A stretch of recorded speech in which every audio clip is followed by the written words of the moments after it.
aquella persona que no tiene, y vamos a Mateo capítulo 10. Vamos a ver algunos versículos de la palabra de Dios y en base a estos versículos desarrollamos el tema tan importante en esta mañana. Mateo capítulo 10, versículo 26. Dice así la palabra de Dios: así que no los temáis, porque nada hay encubierto que no haya de ser manifestado, ni oculto que no haya de saberse. Lo que os digo en tinieblas, decirlo a la luz, y lo que oís al oído, proclamando desde las azoteas. Y no temáis a los que matan el cuerpo, mas el alma no pueden matar. Temed más bien a aquel que puede destruir el alma y el cuerpo en el infierno. Hasta aquí nomás. Al pensar en el infierno hay muchas cosas para decir, pero me gustaría comenzar hablando sobre que el infierno es algo inesperado. No es algo que la persona espera encontrarse. Eso me recuerda una historia de un ladrón. Ese ladrón estaba allí observando una casa porque sabía que esa gente justamente se iba a ir un fin de semana. Había visto que no había alarmas en esa casa, entonces esperó y vio que el matrimonio se subió al auto y se fue. Esperó que se haga de noche y cruzó allí al frente, había estado allí esperando y cruzó al frente, y cuando era de noche fue a esa puerta y tocó el timbre a propósito, para ver si había alguien.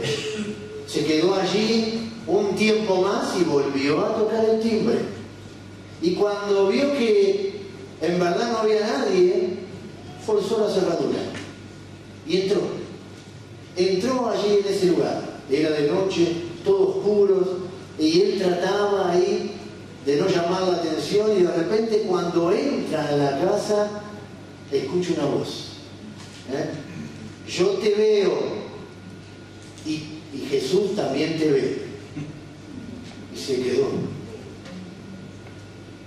Volvió otra vez ahí y la misma voz le dijo: yo te veo y Jesús te ve. Y entonces el hombre, pensando que lo habían descubierto, dijo: ¿quién anda ahí? Y no le contestó nadie. Entonces tenía la linterna y enfocó allí donde venía esa voz. Y para su sorpresa, era un loro que estaba metido en una jaula allí en la cocina. El loro estaba allí y el loro repetía: yo te veo y Jesús te ve. El ladrón respiró aliviado. Era el loro. Y entonces decidió prender la luz. Y cuando prendió la luz para verlo al loro y reírse del loro, ahí lo vio. Debajo de la jaula del loro había un tremendo rottweiler. Y escuchó otra vez la voz del loro que decía: ataca, Jesús, ataca. Inesperado. Así como esta historia, muchas cosas en nuestra vida no las esperamos. Ninguna persona espera el infierno. Es algo que no está en la mente. Y me gustaría en esta mañana hablar sobre este tema. Cuando pensamos en el infierno lo mencionamos en una predicación. Cuando hablamos del Evangelio de Jesucristo, en la apelación, desafiándole a la persona, le hablamos y le decimos que considere el infierno. Pero después de eso no hablamos. Generalmente no hablamos. Muchas veces nosotros como creyentes no tenemos mucho conocimiento del infierno. Y me gustaría en esta mañana hablar sobre este tema. Y al pensar en el infierno, la primera pregunta que surge a nuestra mente, estoy seguro que usted se está preguntando: ¿es en verdad real? ¿Es en verdad este lugar que la iglesia evangélica habla, es en realidad un lugar real? Muchas personas no entienden el concepto y debemos entender que así como nos sorprende lo inesperado, el día que tengamos que morir, si no tenemos una certeza de que Cristo está en nuestro corazón, nos va a sorprender nuevamente lo inesperado. Y dice la palabra de Dios que la persona que no tiene a Cristo va a ir a este lugar llamado infierno, del cual vamos a hablar en esta mañana. Debemos partir sobre la base de que una persona, para ir a este lugar, lo único que tiene que hacer es nada, absolutamente nada. O sea, lo único que tiene que hacer es ignorar las advertencias de la palabra de Dios. A nivel sociedad, vivimos en una sociedad que está acostumbrada a ignorar las advertencias. A nivel de personas, cuando una persona le habla a otra persona y le menciona en cuanto al infierno, muchos no, yo no creo en eso. Los incrédulos se cierran ante esta verdad y no quieren escuchar. Y muchos creyentes no tienen un concepto claro de lo que significa este lugar. Es así. Pero en esta mañana, permítame decirle claramente que la Biblia enseña que hay un lugar claro y definido que se llama infierno. La Biblia lo dice. La Biblia claramente enseña de este lugar. Lucas capítulo 16, versículo 19 al 31, habla de este lugar. Es la historia de ese hombre rico y Lázaro el mendigo. Y dice claramente que cuando murió el hombre rico, fue a ese lugar. No fue a ese lugar porque era rico. Fue a ese lugar porque era un hombre que injusto, dice la Biblia. Ese hombre en ese lugar dice que tenía plena conciencia de lo que sucedía a su alrededor. Él tenía pleno conocimiento en ese lugar de tormento. Era un lugar de tormento consciente y él estaba allí en ese lugar. Y tenía su conciencia que le recordaba los hechos del pasado. Porque recordó lo que él había hecho y también recordó y pidió ¿por qué? Por su familia. Uno de los dolores más grandes que una persona va a enfrentar en este lugar cuando esté en el infierno va a ser su conciencia. Porque en el infierno una persona va a recordar claramente las oportunidades que tuvo. Y quizás vos le entregaste un folleto, o quizás vos le predicaste, o quizás vino a este lugar, o otros infinitos oportunidades que tuvo allí en ese lugar, lo va a recordar. Esta palabra infierno aparece 12 veces en el Nuevo Testamento. De las 12 veces, 11 veces la utilizó el Señor Jesucristo. Qué interesante.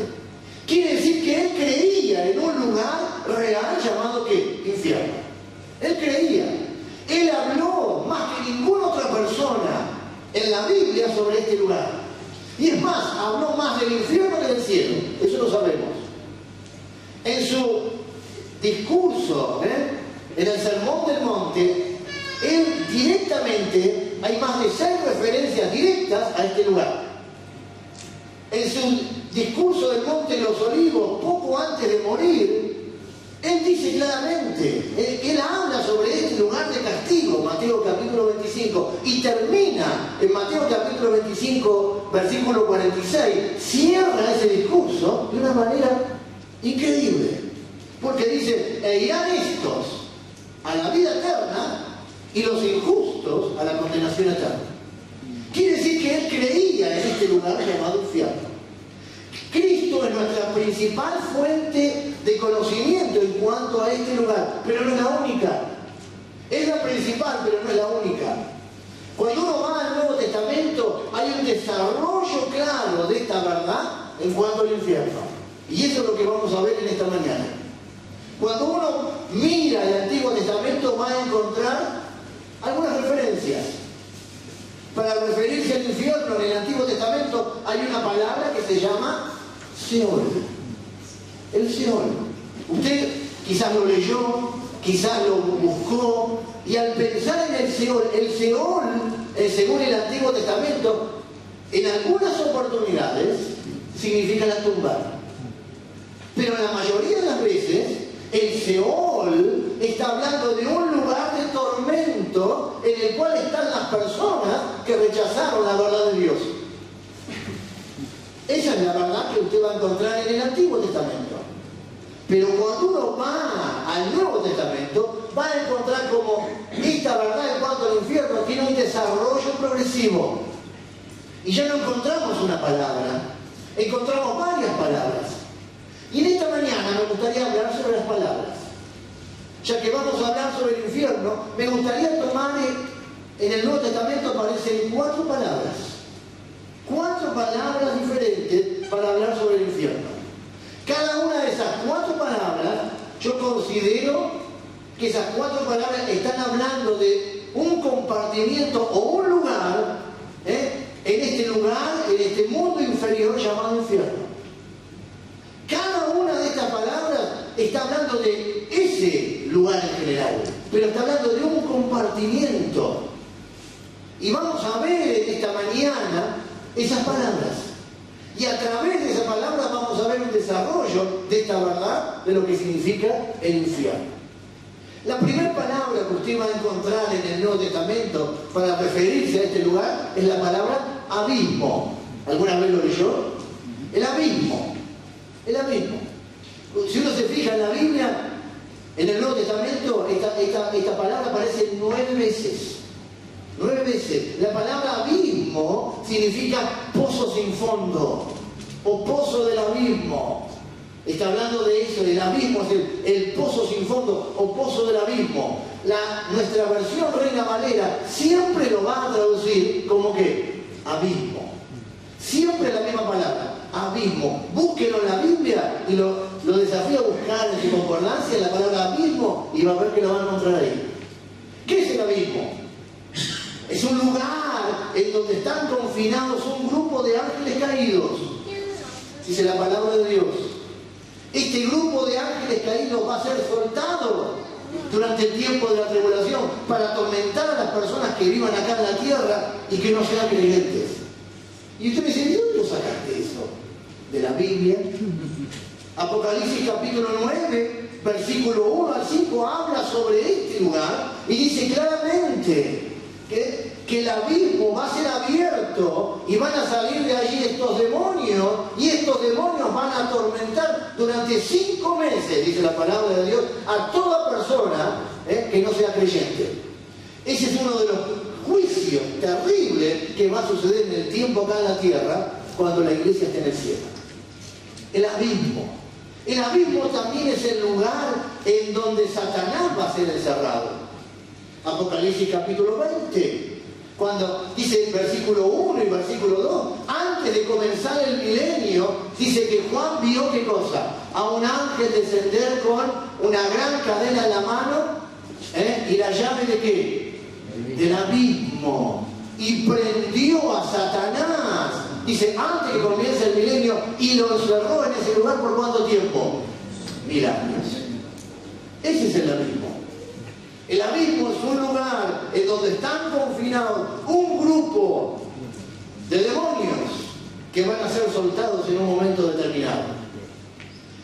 Pero en el Nuevo Testamento, en los Evangelios especialmente, de parte de nuestro Señor Jesucristo, Él utilizó varias veces esta palabra. ¿Se acuerdan el pasaje cuando yo le digo a usted, sí, alguna vez lo leyó, el endemoniado gadareno? Si usted va a Mateo capítulo 8, Marcos capítulo 5 o Lucas capítulo 8, va a encontrar esa misma palabra, abismo. Y ahí está, Cristo llega a la región ahí de Gadara, en el norte, en la región de Decápolis, y de repente le sale al encuentro. Mateo habla de uno, pero Marcos y Lucas dice que eran 2. Posiblemente Marcos y Lucas están dando énfasis al que era más prominente. Le salieron al encuentro, dice, y lo mismo, ese endemoniado que tienes con nosotros, ¿se acuerdan? Jesús, Hijo de Dios, le dijeron, ¿has venido para atormentarnos antes de tiempo? Búsquelo. Lo que pasa es que no tenemos tiempo, entonces le estoy dando el versículo directamente para que lo sepa, Mateo capítulo 8. ¡Qué interesante! O sea que los demonios, en primer lugar, reconocen la deidad del Señor Jesucristo. Reconoce que Cristo es ¿qué? Dios. ¿Qué tienes con nosotros, Jesús, Hijo de Dios? Y en segundo lugar, los demonios reconocen que un día enfrentarán ¿qué? Un castigo. ¿Han venido para atormentarnos antes de tiempo? La verdad que usted encuentra en la Biblia es que toda la actividad demoníaca está restringida. ¿Por quién? Por el Hijo de Dios.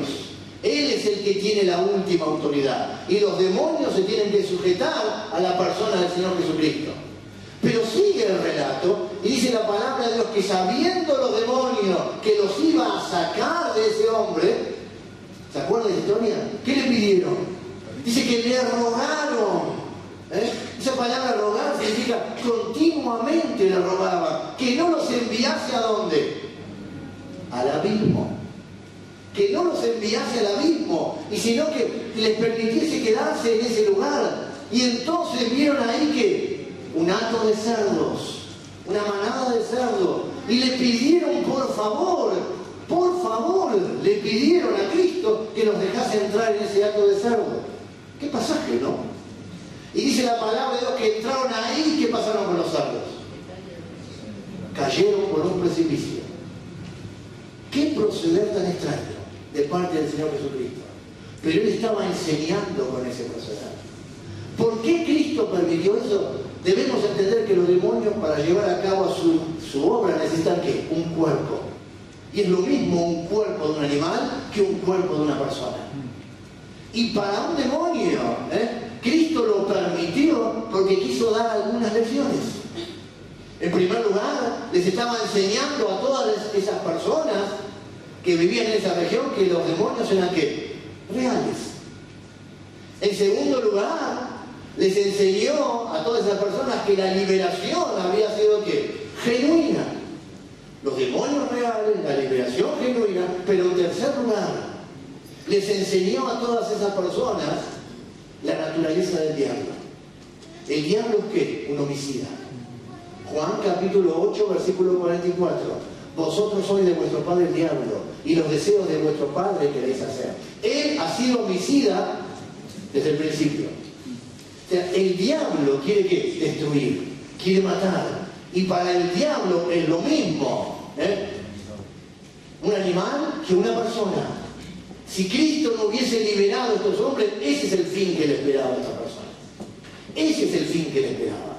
Y Cristo, este pasaje nos enseña en esta mañana que una persona que rinda su vida al pecado va a vivir y va a morir como un animal. Porque el diablo es un homicida.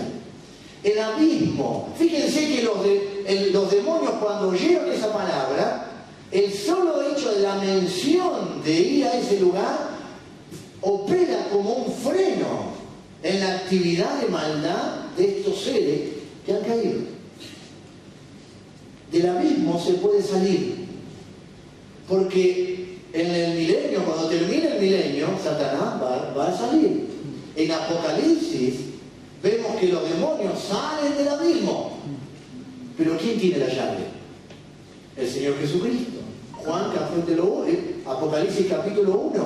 Yo tengo las llaves de la muerte y del Hades. De toda la actividad, incluso del diablo, está restringida a la autoridad del Hijo de Dios. La primera palabra, el abismo. La segunda palabra que aparece acá, en el Nuevo Testamento, aparece en una sola oportunidad. Esta palabra. Esta más difícil. Es la palabra tártaro. No tarta. Tártaro. Aparece en 2 Pedro capítulo 2, versículo 4. Si me pueden acompañar a este versículo, quiero mostrarles qué es el tártaro. Según la mitología griega, el abismo significa el pozo sin fondo. Pero según la mitología griega, el tártaro era la cárcel de más abajo. El último calabozo. La cárcel de más al fondo. Ese era el tártaro. En 2 Pedro capítulo 2, aparece un versículo 4. Y ahí nos habla justamente del tártaro. Porque si Dios no perdonó a los ángeles que pecaron, sino que arrojándolos al infierno, tártaro. Esa es la palabra. los entregó a prisiones de oscuridad para ser reservados para juicio. Fíjense que el Tártaro está hablando que es un lugar en donde está un grupo especial de ángeles caídos que están encerrados, y esto no saben, porque si usted lo leyó, están reservados ¿para qué? Para el día del juicio. Quiere decir que estos ángeles cometieron un pecado tan severo como los otros, pero la diferencia, no solamente la rebelión de Satanás y sus ángeles, la diferencia es que estos están reservados para juicio. El Tártaro. Y uno dice, bueno, ¿a qué se está refiriendo esto? Esta palabra Tártaro aparece esta sola vez.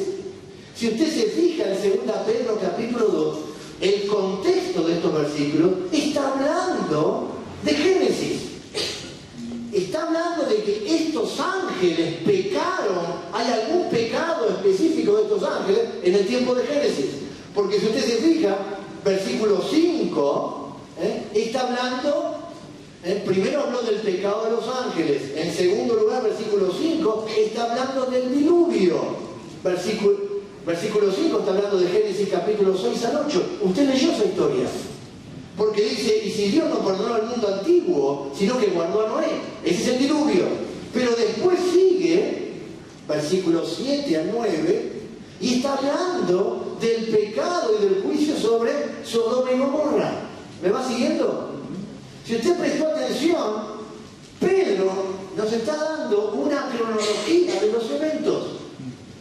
No está salteando, está diciendo que estos eventos sucedieron en este orden. Primero habla del pecado de los ángeles, luego habla del diluvio de Génesis y luego habla del juicio de Sodoma y Gomorra. Entonces, si uno ubica a estos ángeles en este contexto, quiere decir que el pecado que estos ángeles cometieron sucedió antes de ¿qué? Del diluvio. Y el único pasaje que nos habla de este hecho es Génesis capítulo 6. Génesis capítulo 6, versículo 1 en adelante. ¿Se acuerdan de ese pasaje en Génesis capítulo 6? Que los hijos de Dios se cruzaron con los hijos de los hombres. ¿Y qué significó eso? Y usted va a encontrar muchas aplicaciones y muchas posiciones en cuanto a este versículo. Pero básicamente lo resumimos, ¿quiénes son los hijos de Dios? Génesis capítulo 6 dice claramente que los hijos de Dios tuvieron relaciones, está hablando sexuales, con los hijos de los hombres, y como resultado de eso nacieron ¿qué? Gigantes. Usted me dice, Guillermo, ¿te estás metiendo en un lío? No, simplemente le quiero explicar el pasaje en cuanto a este lugar que es parte del infierno. ¿Quiénes son los hijos de Dios? Una posición es que son los hijos de Set. La línea de los hijos de Set. Los hijos de Set que tenían que estar apartados de toda la contaminación y corrupción. Recuerde que Génesis capítulo 6 dice que todo pensamiento del hombre era de continuo el mal. Esa es una posición, que los hijos de Dios son los hijos de Set. Pero otra posición es que los hijos de Dios son ¿qué? Ángeles. Ángeles caídos. ¿Vos estás diciendo que ángeles caídos tuvieron relación con los hijos de los hombres? Eso no puede ser. Bueno, vamos a verlo.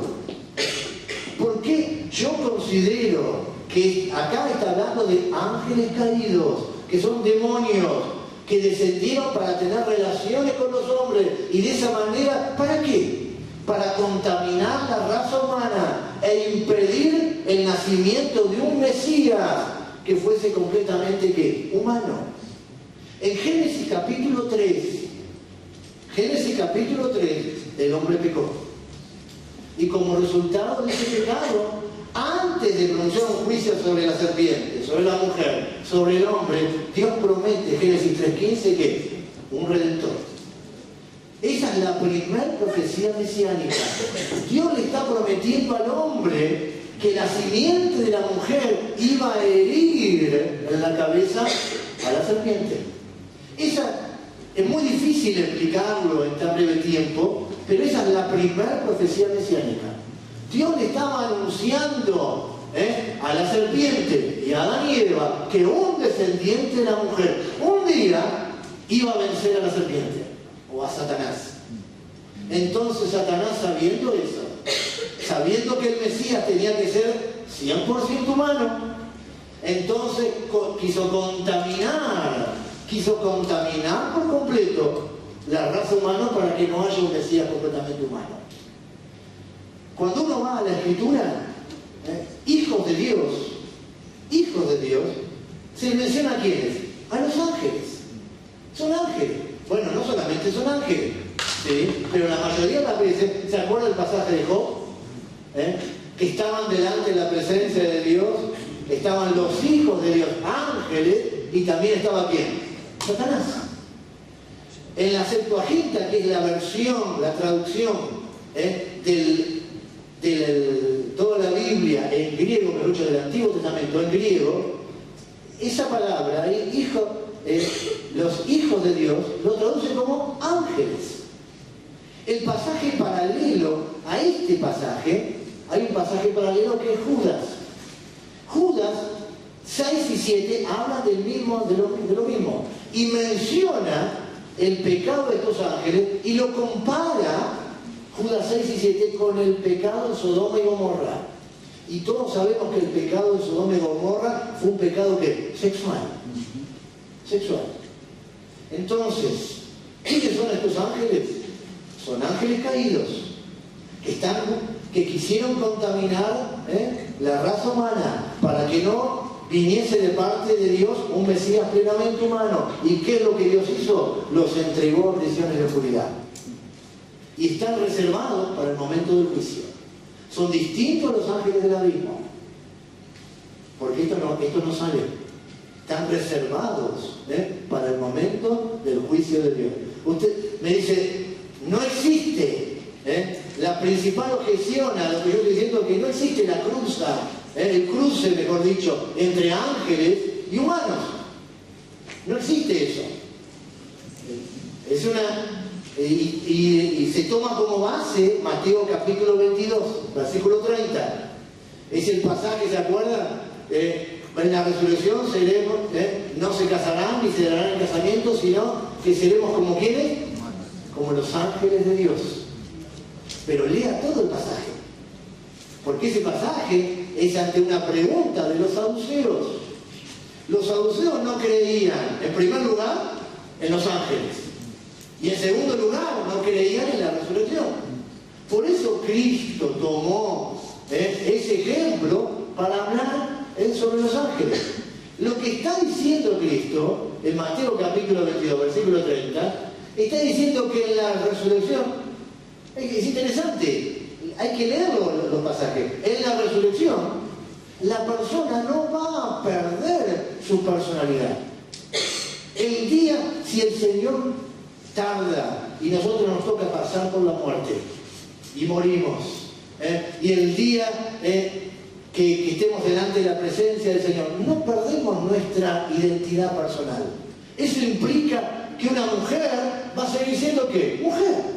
Un hombre del cielo va a seguir ¿qué? Siendo hombre. Lo que no vamos a tener es la necesidad de ¿qué? La reproducción.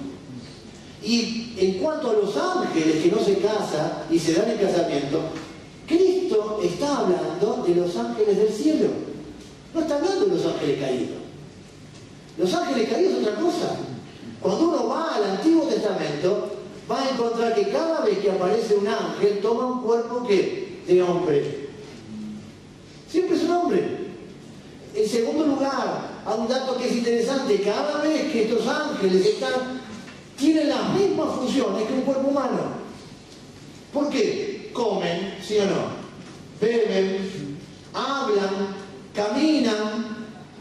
Entonces, toman un cuerpo humano. El Tártaro, un lugar de juicio, donde Dios reservó a estos ángeles que pecaron de manera terrible, tratando de contaminar el nacimiento del Mesías. Bueno, pero abismo y Tártaro, ¿qué tienen que ver conmigo? Si esos son ángeles. La tercera palabra, que es interesante, la tercera palabra que el Nuevo Testamento menciona es la palabra Hades. Es como el jugo, pero con H. Hades. Ahí, esa la escuchó usted, ¿no?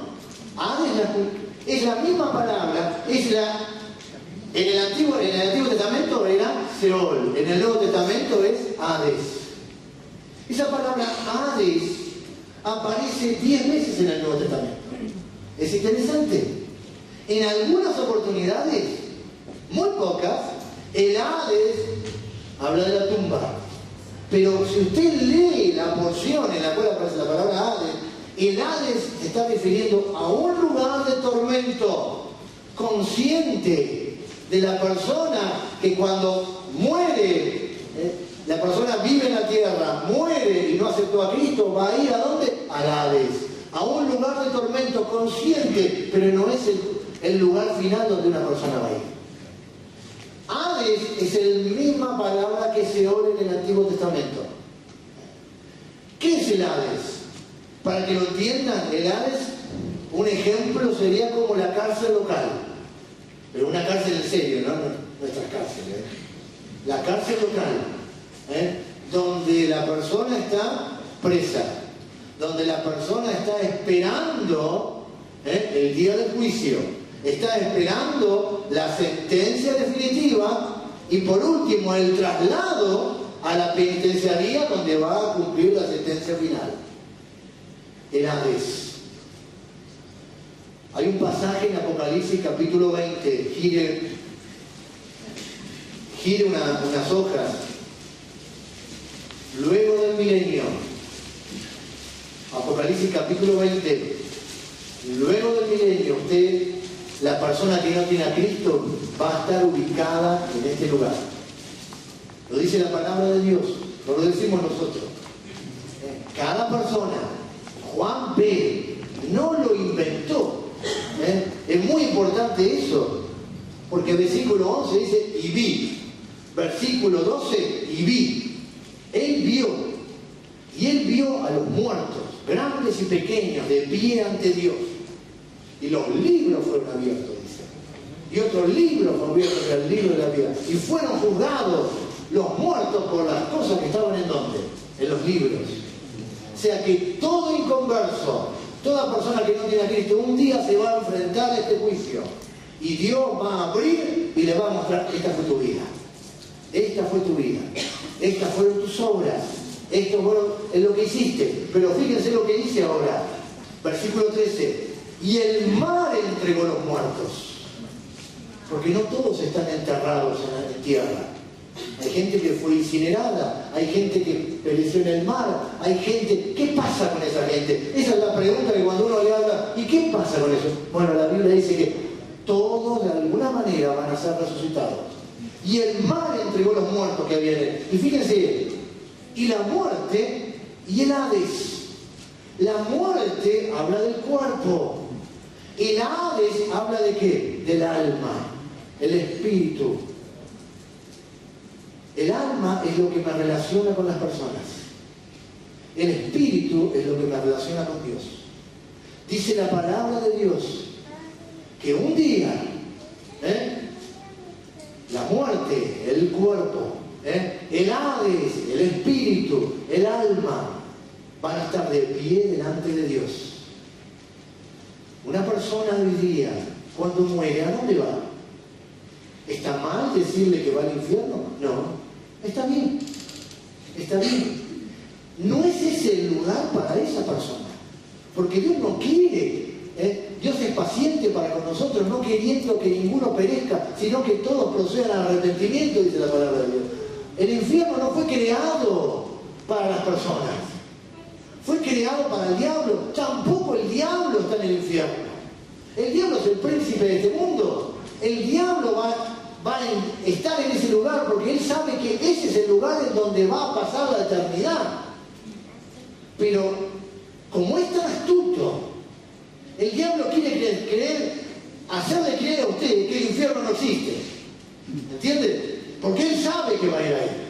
Y como no quiere estar solo, quiere arrastrar a la mayor cantidad de personas allí en ese lugar. El Hades.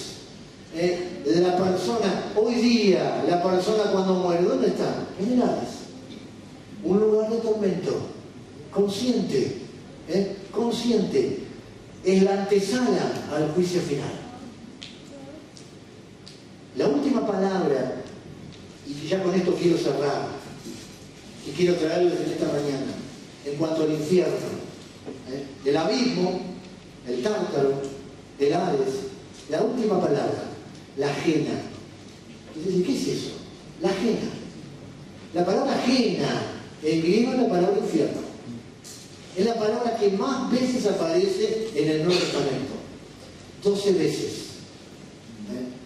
Ya dijimos antes, de esas 12 veces, 11 la usó Cristo. Esta es la palabra que Cristo utilizaba. Y ahora les voy a explicar el por qué Cristo la utilizaba. ¿Por qué utilizó esta y no utilizó otra palabra? Porque era muy gráfico para él utilizar la palabra ajena. ¿Qué es la ajena?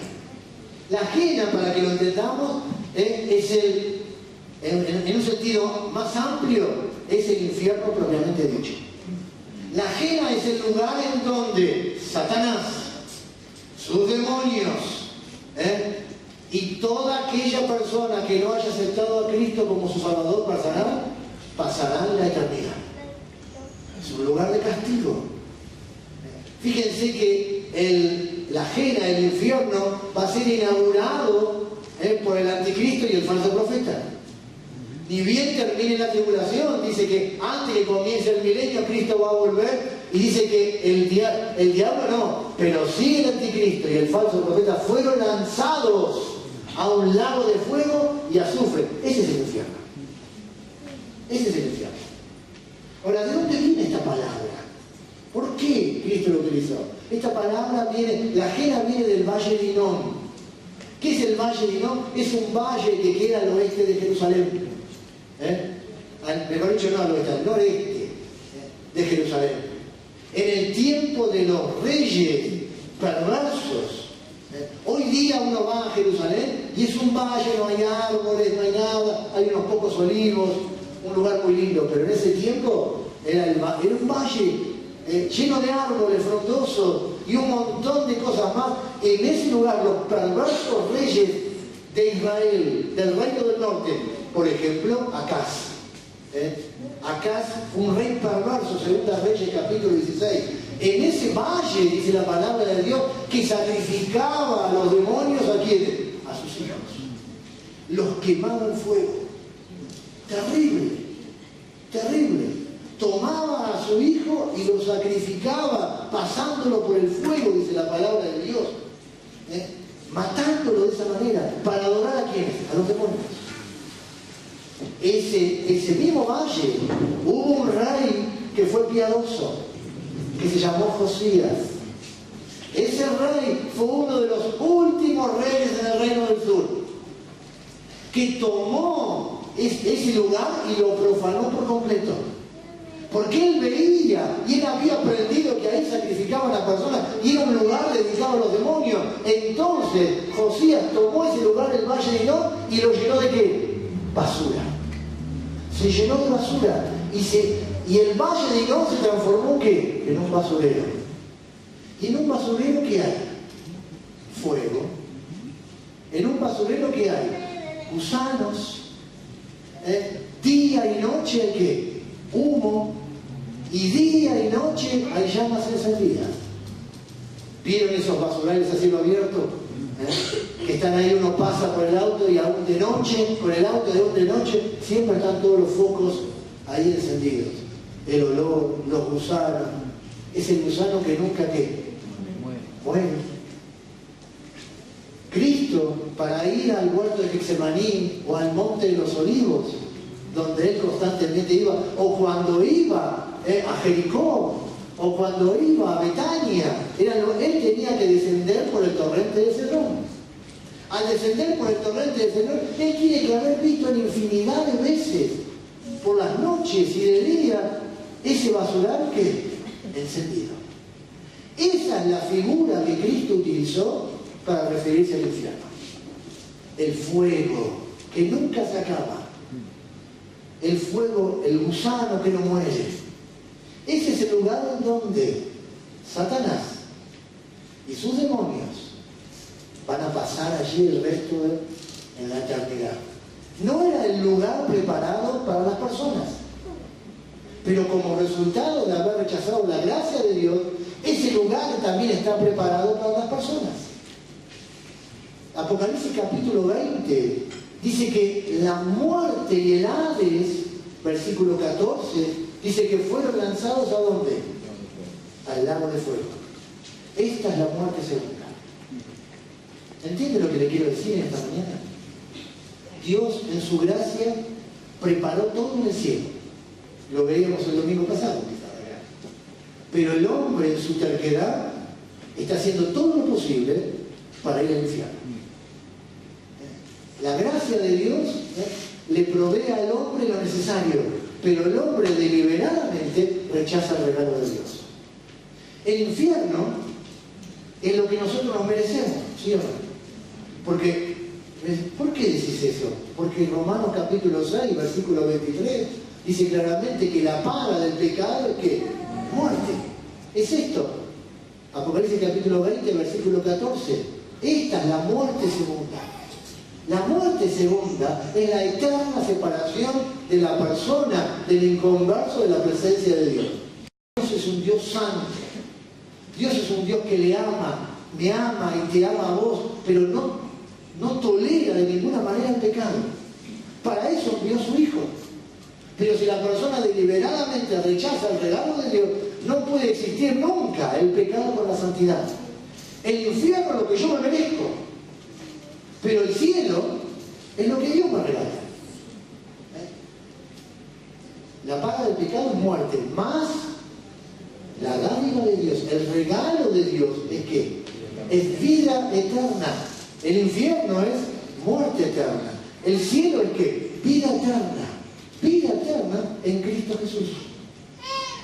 Una persona cuando muera, si tenemos que morir, o si usted no tiene a Cristo y tiene que morir, al pasar por las puertas de la muerte, no va a poder volver otra vez atrás, tomar la valija y volver atrás porque no le gusta el alojamiento que le tocó.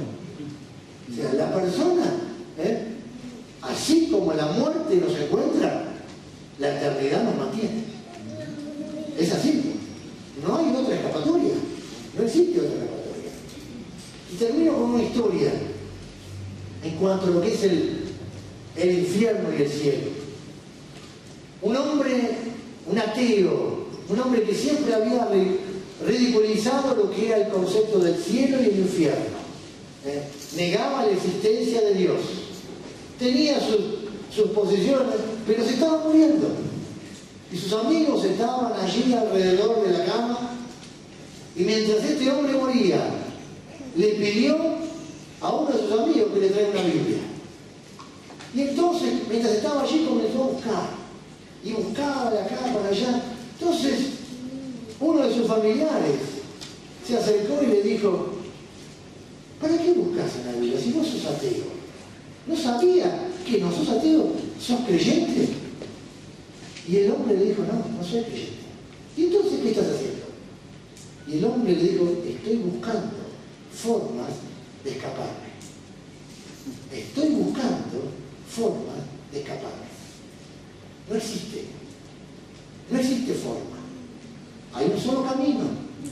Hay una sola forma de llegar al cielo. No es por ninguna obra nuestra, sino por los méritos del Señor Jesucristo. ¿Qué tengo que hacer para ir al infierno? Nada. Porque Cristo ha hecho todo para que vayamos al cielo. ¿Qué tengo que hacer para ir al infierno? Es oír las advertencias de la palabra de Dios. El infierno es lo que yo me gano. El cielo es lo que Cristo me ofrece. Pero hay una decisión. Esa decisión es personal. Vamos a terminar en eso. Yo no lo conozco, no te conozco, no sé si son todos creyentes, pero sí te pregunto, si te llegas a morir, ¿dónde vas? ¿Volviste? Claramente la palabra de Dios enseña de un lugar llamado infierno, un lugar consciente de castigo.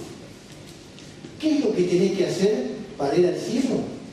Aceptar el regalo de Dios. Cristo Jesús. La vida eterna. ¿Qué tienes que hacer para ir al infierno? Irte de aquí de la misma manera como entraste, sin Cristo. Es una decisión tuya. Este querido grupo de hermanos te ama indudablemente, porque abren las puertas domingo tras domingo para predicar la palabra, pero no pueden hacer por vos lo que vos tenés que hacer. Así que si en esta mañana has entendido, yo me estoy yendo al infierno, no tengo a Cristo, pedile a Cristo que entre en tu corazón. Si son todos creyentes, amén. Busquemos las personas que no tienen a Cristo y alcancémosla. Pero si en esta mañana tenés dudas, orá conmigo. Querido Dios, decid así, querido Dios, estoy en esta mañana ante ti y me doy cuenta que no voy al cielo, voy al infierno. No quiero ir a ese lugar. Quiero aceptar el regalo de Dios, que es vida eterna. Reconozco mi pecado. Reconozco que Cristo murió por mí. Y en esta mañana, aunque no entiendo todo, sí entiendo que necesito un Salvador. Con cada cabeza inclinada, si en esta mañana hiciste esa oración, por favor levantá y baja tu mano. Me gustaría terminar orando por vos después. ¿Hay alguien así que dice sí? Yo en esta mañana le pedí a Cristo que entrara a mi corazón. ¿Hay alguien así? ¿Son todos del Señor? Querido Dios, en esta mañana, gracias por tu palabra. Gracias porque en ella encontramos lo que necesitamos. Señor, que podamos anunciarle al mundo que hay un lugar preparado maravilloso que es el cielo. Y danos el compromiso de advertir a tantas personas que hay un lugar terrible llamado infierno. Que podamos, Señor, tener esa pasión que tú tenías por las almas. Bendice esta querida iglesia en todos los esfuerzos que están haciendo para alcanzar a más personas con el Evangelio. Despídenos con tu bendición. En el nombre de Cristo Jesús. Amén. Amén.